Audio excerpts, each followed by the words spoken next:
What's up mga kasosyo? Kamusta po tayo dyan? Ang vlog natin ngayon ay tungkol sa 10 ways paano kumita sa stock market. O tamang ibang topic na naman to mga kasosyo ha. Advance to para sa atin. Dahil ang topic na stock market ay patawid na tayo sa level 3. Para maintindihan natin ang level 3 dito sa ating mga kasosyo principle, kinakailangan nating maunawaan ang stock market. Ang level 3 kasing usapan ay kung paano magbenta ng negosyo o bumili ng negosyo ng iba. At para lubusang maintindihan yan, ang pinaka-basic na concept na pwede nating makita o pag-aralan ay yung stock market. Kaya unti-unti na natin pinag-aaralan yan mga kasosyo. At sa vlog nga na to, share ko sa inyo ang 10 pamamaraan paano kumita sa stock market. Sa mundo ng stock market, may dalawang pintuan dyan. Yung isang pinto ay daan sa harapan at yung isang pinto ay daan sa likuran. Ito mga sasabihin ko sa inyo kung paano kumita sa stock market ay patungkol to dun sa pintuan papasok sa stock market na doon sa harapan. Sa mga susunod na vlog ko na sasabihin sa inyo, yung pamamaraan naman paano kumita pag dito sa likuran ng stock market dumaan na pinto. So sa mga hindi pa nakakaunawa o nakakaalam ng stock market, ito yung lugar o platform kung saan pwede kang bumili ng mga shares ng ibang kumpanya, pagmamay-ari ng ibang kumpanya. Kapag ang kumpanya ay public na o pwede nang i-trade ang kanilang mga shares ng publiko. Sure naman ako sa ating dito mga kasosyo, somehow may hapyaw na kayo kung ano ang stock market. O sige, simula na tayo. Ito ang 10 pamamaraan paano kumita sa stock market. At ang unang-una kagad dyan ay ang pusta sa tataas ang value. Sa stock market, ang binibili natin dyan ay yung halaga ng value ng isang shares o stock ng isang kumpanya. Para kumita ka dyan, bibili ka ng shares ng isang kumpanya ngayon o ilang shares ng isang kumpanya ngayon na nasa public market at hihintayin mong tumaas yung value, saka mo ibebenta ulit yung binili mong shares. At yung diferensya nun, tutubo ka dun. Yan ang obvious at unang-unang pamamaraan para kumita sa stock market. Bibili ka kasi umaasa kang tataas yung value sa future. Basic. Parang normal na buy and sell ng kung anong produktong binabuy and sell nyo. Halimbawa sapatos. Bumili ka ng sapatos, ngayon tinubuan mo o tumaas yung value, benta mo, tumubo ka. Ganon kasimple. Okay, next. Isang pamamaraan para kumita sa stock market ay ang pusta sa bababa ang value. Kung ang alam mo lang sa pagkita sa stock market yung pag bumili ka ng shares at uasa kang tataas ang value, kikita ka na, meron ding pamamaraan para kumita sa stock market kung bibili ka ng shares ngayon at pag bumaba ang value, kikita ka pa din. Yun naman ang tinatawag na short. Nagsushort ka ng shares o stock. Kikita ka pag bumagsak ang value ng binili mong stock o shares. Maraming yumayaman din dyan, kumikita sa pag-short selling ng mga stock. May pagka-technical na yan,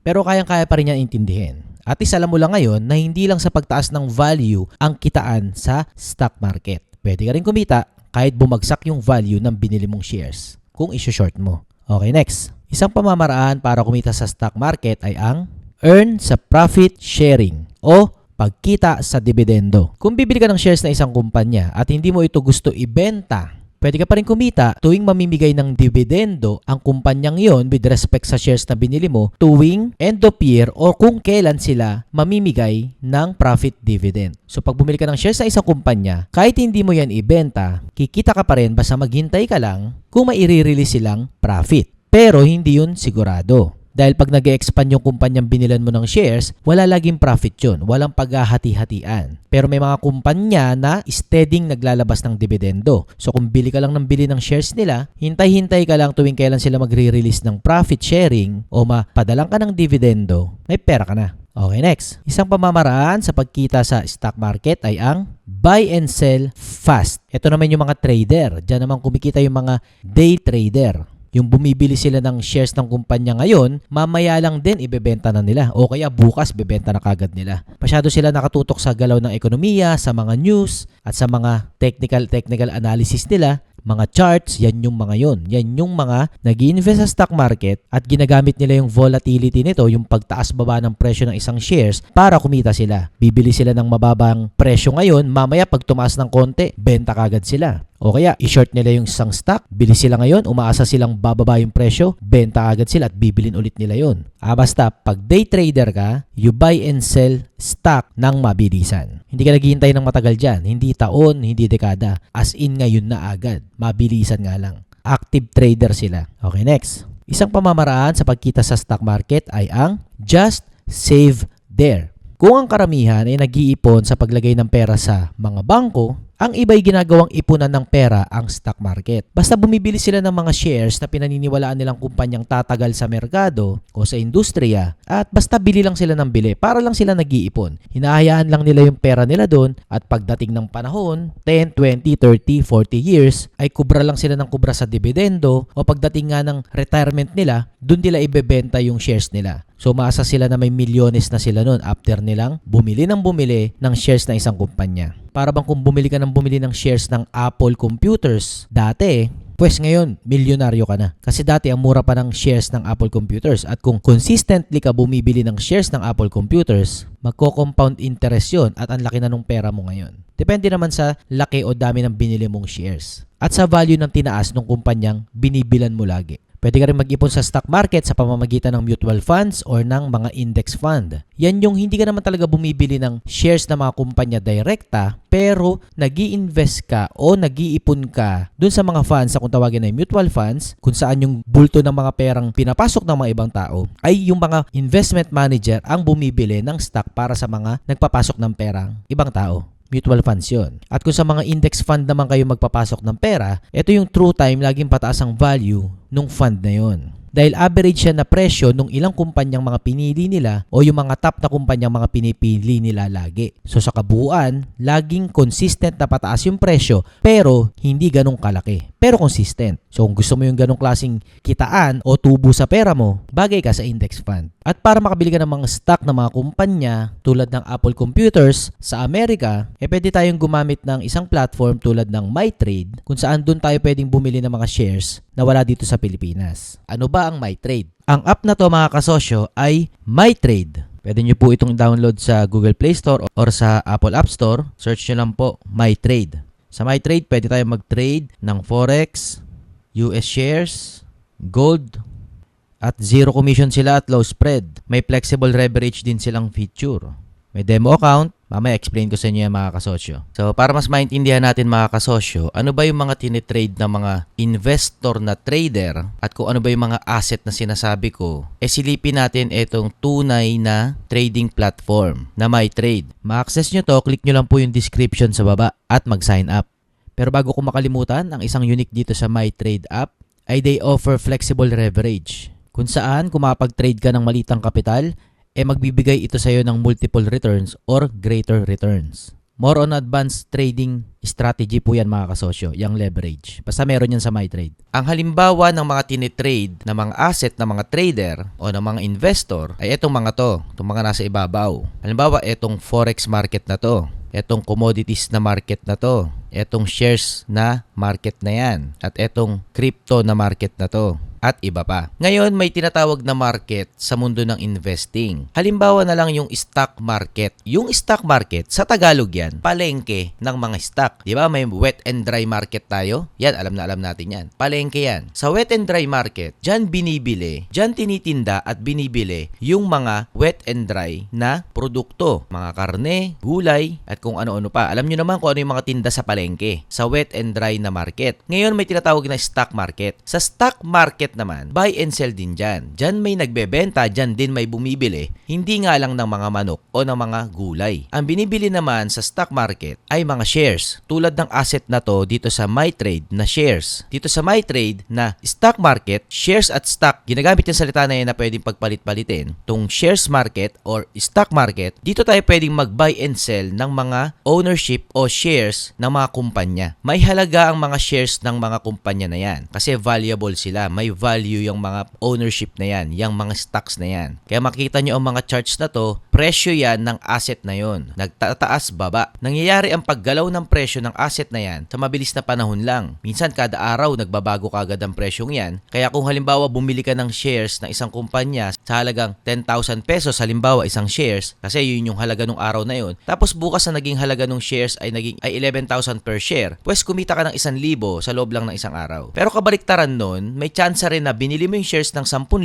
bukas pagising mo, ang halaga na nung binili mo ng isang shares ay 9,000 na lang. So nalugi ka naman ng 1,000. At dyan nagkakaroon ng mga analysis ang mga trader. Kasi dun lang sila nagbe-base sa analysis. Kahit anong gawin nila, wala silang kinalaman sa pagtaas-baba ng value ng mga asset na binili nila. Pwera na lang kung sila yung mga tinatawag na whales. Yung billion-billion ang budget nila sa pagtitrade, kaya pag bumili sila ng isang asset, gumagalaw yung presyo. At pag nagbenta sila ng isang asset, gumagalaw yung presyo. Tumataas-baba based sa movement nila. Pero kung maliit na trader pa lang, kahit anong gawin mo, hindi makakaapekto sa presyo. Hindi tulad sa entrepreneurship, pag ginalingan mo, linupitan mo, mas malaki ang tsansa na tumaas yung kita ng negosyo mo, pati yung value ng negosyo mo. Ang goal din natin dito sa ating mga kasosyo principal, yung mga negosyong sinimula natin mula sa ating mga talento, sa ating mga corgi, ay madala natin sa stock market para matrade ng mga trader na investor. Kaya unti-unti natin pinapasok yung mga prinsipyo kung paano kumita ng pera gamit ang pera, kasi kasama pa rin yan sa mundo ng entrepreneurship. Magsisimula lang tayo sa wala at darating ang panahon magtatagpo ang mga namumuhunan, ang mga entrepreneur na may pera, ang mga taong may pera na nag-i-invest o nagtitrade at bibili sila ng shares ng kumpanya natin kasi asset yung ginawa nating kumpanya tulad ng Jollibee, San Miguel, Apple Computers at iba pa. Nagsimula lang tayo mga kasosyo sa pagsisimula ng isang negosyo na napakasimple pero pinalupit natin ng matindi, pinalevel 2 natin, in-scale natin at pagdating sa level 3, buy and sell businesses na yung labanan doon. At ang pagbabuy and sell ng businesses ay nasa stock market. Pwedeng nasa private market pa kung papunta pa lang sa stock market. Kaya parte rin dyan ang pag-invest. At ang pag-invest ay para sa may mga pera. At huwag magagalit yung mga walang pera na wala pang pang-invest kasi darating din kayo dyan. Kailangan lang natin maintindihan na magtatagpo ang mga investor, ang mga tunay na investor at ang mga tunay na entrepreneur. Hindi dapat yan nag-aaway. Etong MyTrade app o MyTrade website, madali siyang gamitin. Easy to use. Secure din ang pondo mo kasi magpapasok ka dito ng pera sa platform na to para may pang-invest ka sa pagbabuy and sell ng mga asset. Para mapagsimula mag-trade, kailangan mo mag-register, kailangan mo magpasok ng pera, puhunan, kapital, kasi para to sa mga may kapital, at pwede ka na mag-testing mag-trade. Meron silang demo account at meron din silang live account. Ibig sabihin, sa demo, pwede kang mag-practice. Sa live naman, real na yon. Sa demo, pwede kang bumili kunwari ng isang asset at makikita mo kung kumita ka o hindi. Pero ang totoo, pag kumita ka, hindi mo makukuha yung kita. Pag nalugi ka, hindi ka naman talaga malulugi. Practice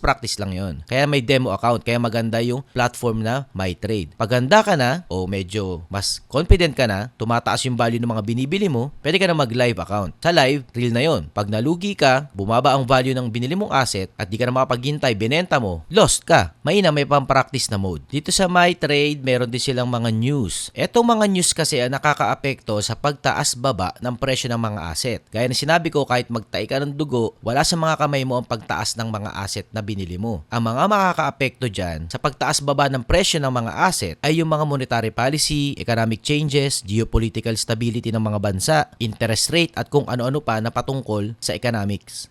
Dito rin sa MyTrade, pag dito kayo nag-trade, zero commission sila at low spread fee. Marami pang ibang trading platform na pwede nyo subukan, pero isa tong pinakamadali itong MyTrade. May ibang mas advanced, merong ibang mas simple, pero itong MyTrade user-friendly, may demo account at secure ang pondo mo. May mga trading platform kasi, dahil magpapasok ka ng pera, biglang mawawala yung trading platform. Tangay-tangay yung pondo mo sa loob. So dito sa MyTrade, secure tayo. Sa pag-invest pala sa stock market, mga kasosyo, pwede kayong mag-invest sa stock market sa Pilipinas o pwede rin yung mga nandoon sa United States. Ito yung ilang benepisyo kapag US stock market ang ininvestan ninyo. Number 1, may access tayo sa wider variety of innovative stocks. Sa US stock market, nandoon yung mga profitable at most innovative na mga kumpanya gaya ng Apple, Microsoft, Amazon, and Tesla. Yung mga company na yan, subok na natin na laging nag-i-innovate at nagpo-produce ng mga malulupit na products. Number 2, pag sa US stock market tayo nag-invest, may access din tayo sa strong and resilient economy. Yung US, may malaking GDP yan o production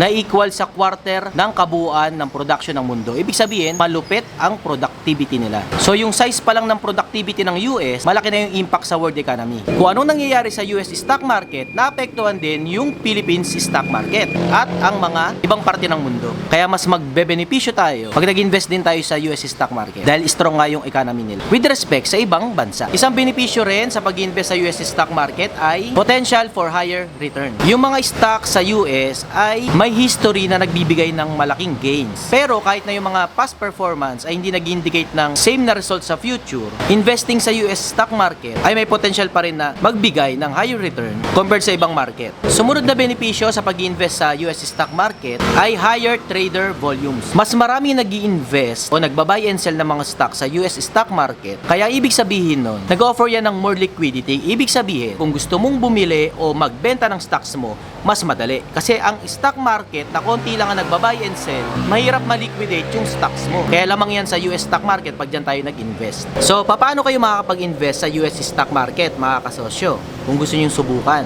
Number 1, need maintindihan o mag-research dun sa mga kumpanyang gusto nyong bilan ng stocks o ng shares sa US. Pwede tayong gumamit dyan ng mga Yahoo Finance or Google Finance para mag-gather ng information or mag-evaluate ng stocks. Sumunod na kailangan, need a legit stock broker. Para makapag-buy and sell ng stock sa US, kailangan ng stock broker. Hindi rektang makakabili tayo dyan, mga kasosyo. Kailangan yung i-consider dyan yung transaction fee. Dapat fast ang deposit at saka withdrawal. Dapat regulated dyan para hindi ma-scam. Kaya sa video nga na ito, ini-introduce ko sa inyo ang MyTrade kung saan pwede tayong mag-buy and sell ng US stock market. Ito ang ilang puntos patungkol sa MyTrade, mga kasosyo.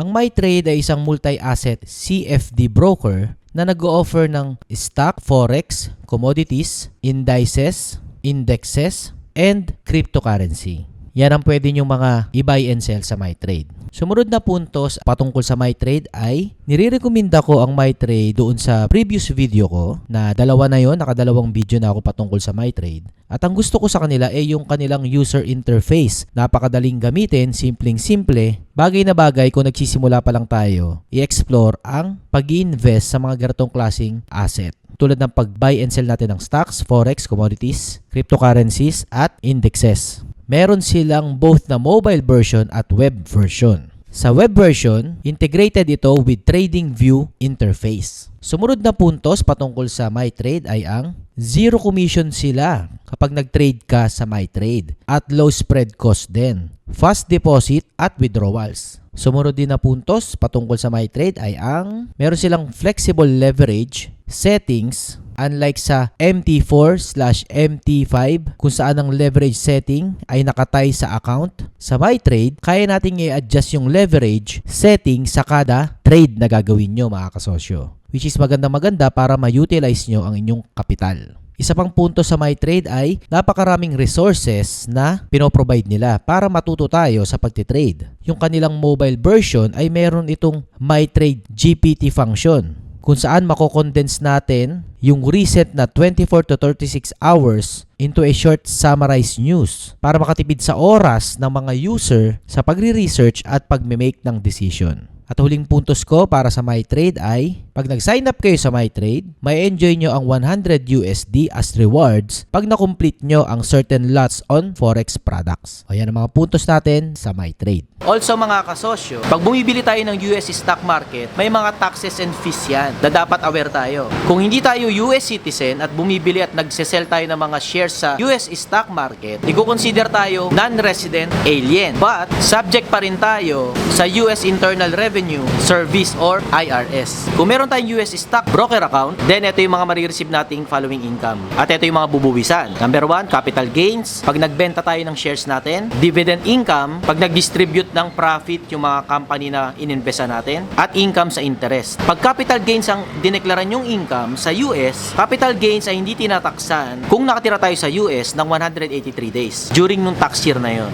At yung ibang klase ng tax ay 30% or as per tax treaty agreement. O basta masyado ng detalye yung iba dyan, mga kasosyo. Basta kung gusto lang mag-invest sa US stock market, pwedeng gamitin ng MyTrade. Ganun lang yung kasimple. Muli, bakit natin dinidiscuss tong trading, investing? Kasi etong mga trader, malaki ang factor niyan pag napagduktong natin sa mga klase ng negosyo na maliliit tulad ng mga ginagawa natin, mga kasosyo. May tatlong klase ng negosyante. Isang negosyante yung marunong gumawa ng produkto. Isang klase ng negosyante magaling magbenta ng produkto ng iba. At ang ikatlong negosyante ay yung nagpopondo sa klase ng negosyante, kayang gumawa ng produkto at kayang magbenta ng produkto. Pag nagtagpo ang tatlong klase ng entrepreneur na yan, mas mabilis lalaki ang mga negosyo sa Pilipinas at mabilis natin mapapaikot ang currency natin na peso. Yun nga lang, ang option lang sa mga trader ngayon ay mag-buy and sell ng asset kung ano yung nandito sa mga trading platform. Kaya pinapaintindi ko at in-explain ko sa ating mga kasosyo ang ikatlong klase ng entrepreneur. At ito yung mga namumuhunan. At ang mga namumuhunan o mga kapitalista may dalawang dalawang klase nga. Short-term investor at saka long-term investor. Kaya unti-unti natin pinapasok sa ating mga kasosyo principle ang pagkita ng pera gamit ang pera. Kasi itong mga kasosyo natin na may pera pero hindi maka-execute, kailangan natin yan idikit sa mga kasosyong marunong gumawa ng produkto o magbenta ng produkto para mas mapalaki yung kanilang negosyo. At in the same time, kumita rin ang mga entrepreneur nating mga kasosyo na pera ang kanilang puhunan, na pera ang kanilang core gift. Kaya wag magagalit yung mga kasosyo na walang pang-invest kasi mag-focus kayo sa paggawa ng produkto o sa pagbebenta ng produkto. At etong mga kasosyo naman natin na may mga pera na hindi makagawa ng produkto at hindi makagawa ng negosyo, ang siyang popondo sa mga entrepreneur na tunay. Kaya dinedevelop ko yung kabilang parte na maging tunay na mga investor din, yung ibang mga kasosyo natin na pera ang kanilang core gift. Kung gusto niyo po palang subukan ng MyTrade mga kasosyo, yung link nasa description po sa baba. Muli mga kasosyo, sa usaping investment, may risk. Up and down ng presyo ng mga asset, kaya up and down din ang tsansa nyong kumita at malugi. Ang mahalaga lang maintindihan natin na may mundo na yan ang galawan. Buy and sell ng asset sila. Thank you MyTrade sa pag-sponsor ulit. Mga kasosyo, subukan nyo ang MyTrade. Yung link nasa description sa baba. May demo account sila kaya wala kayong dapat ipag-alala. Practice mag-trade.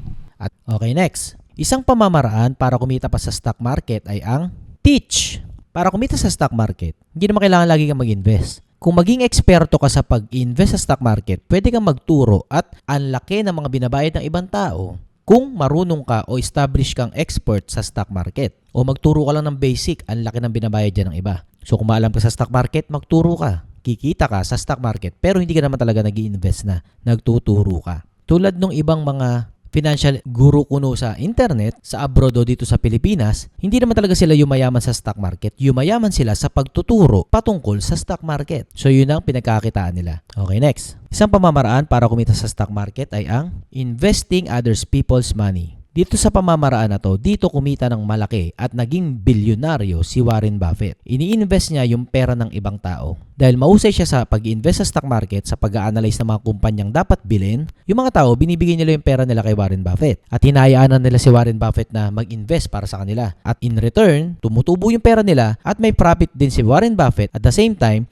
nagbabayad din sila ng talent fee ni Warren Buffett. Kaya, ang daming pera ni Warren Buffett. So malakas ang loob mo, kumuha ka ng pera ng iba at pangakuan o magkatiwala sila sa'yo na palaguin yung pera nila sa pag-invest mo sa stock market. Okay, next. Isang pamamaraan para kumita sa stock market ay ang be a stock market influencer. Maraming vlogger ngayon na kumikita sa stock market, hindi naman sa pag-invest, kung hindi nag-speculate sila ng mga tataas na stock o bababa o mga news patungkol sa public companies at doon sila nagkakapera. Sa paghimay-himay ng mga nangyayari sa mundo, sa paligid, na may kinalaman sa paggalaw ng presyo ng mga stock prices. So, pwede kang kumita sa stock market sa pamamagitan ng pagbablog patungkol sa stock market. Okay, next. Isang pamamaraan paano kumita sa stock market ay ang just speculate. Ito yung pagpusta sa stock market dahil nakikisyoso ka lang. May nababalitaan kang hot stock ngayon na tataas ang presyo, papalo, pwede ka mag-invest sa stock market at umasa kang tataas ng sobra yung value ng binili mo. Pero dahil speculation yan o nakikiride ka lang sa sabi-sabi, umasa ka rin na maaring hindi pumalo o tumaas yung presyo ng ininvestan mo. So, nag-speculate ka lang. Ang speculation na pag-invest ay hindi talaga investing. Speculation nga yun. At pag nag-speculate ka ng investment, malaki ang tsansang pumalo, malaki rin ang tsansang malugi. So, dapat carry mo yung risk. Hindi yung binenta mo yung bayat lupa nyo tapos pinusta mo dun sa speculative na investment, checkmate ka dyan, sunog ka dyan. Kung swinerte ka, di good for you. Pero kung minalas ka, minalas buong pamilya mo. O yan ang mga iba't ibang pamamaraan sa pagkita sa stock market. Muli, yan yung mga pamamaraan sa pinto sa harapan ng stock market. Meron pang pamamaraan para kumita sa stock market kung sa pinto sa likod tayo dadaan. Sa masusunod ko na yun na vlog sasabihin. Salamat sa pagtapos ng video na to mga kasosyo. Please like and share at please subscribe. Bye na po muna sa ngayon mga kasosyo. Ciao, bye!